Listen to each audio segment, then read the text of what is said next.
You want more? Okay. Cool. Hi, I'm Niia. I'm a singer. How's that? Silly? I think when I was in my music conservatory, I was moonlighting as a jingle singer. So I guess that was a professional moment where I got to sing about Subway sandwiches. That was probably the most professional back then, singing on commercials, which I thought was so cool.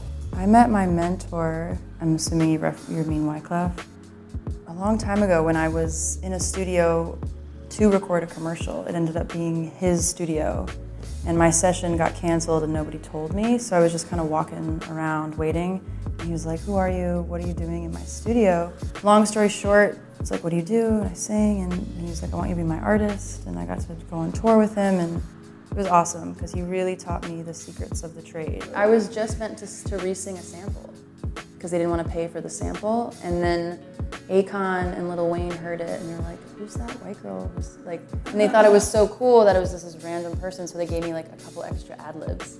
What intimidated me the most was the audience, for sure. Being on stage, elevated, amplified, looking down at people. There's a lot of power in that. I didn't like that power. It felt very intimidating. It's like a new relationship with my audience of understanding they're there for me, they want to see me sing. It's like, cool, this shouldn't be as scary as it is, so definitely better at it. But yeah, the audience.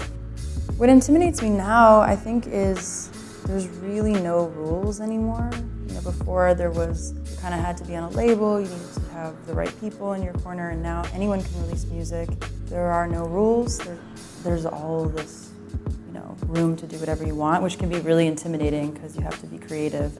I think when I was younger and I had just dropped out of my conservatory, which was just jazz, and everyone was like, "Oh, you gotta go into the music industry, try this," and Clef was helping me, and then when we decided to cut ties, only just because, he was really busy and I didn't really know what I wanted yet, I took it really hard as more of "Oh, I'm never gonna make it" thing, instead of, no, you just gotta figure out what you want and who you are and then try again. I'm very dramatic and very emotional, so I can go from 0 to 100, meaning, I thought everything was over if I didn't do this, or I would just kind of overdo it, I think. And now if I did it again, I wouldn't worry so much, put all my energy in what I'm doing right now and create short goals.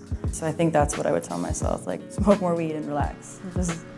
I don't know what else I would do. What keeps me moving forward is I just love music. When I was little, it was my only friend in moments where I would, go to the piano to play, and my mom knew okay, Nia's sad right now. It was always there for me, and so I think it's been an interesting transition where my music's kind of there for other people now. But yeah, I think that's kind of what keeps me going. Just the relationship with music keeps shifting, and I'm really not qualified to do anything else.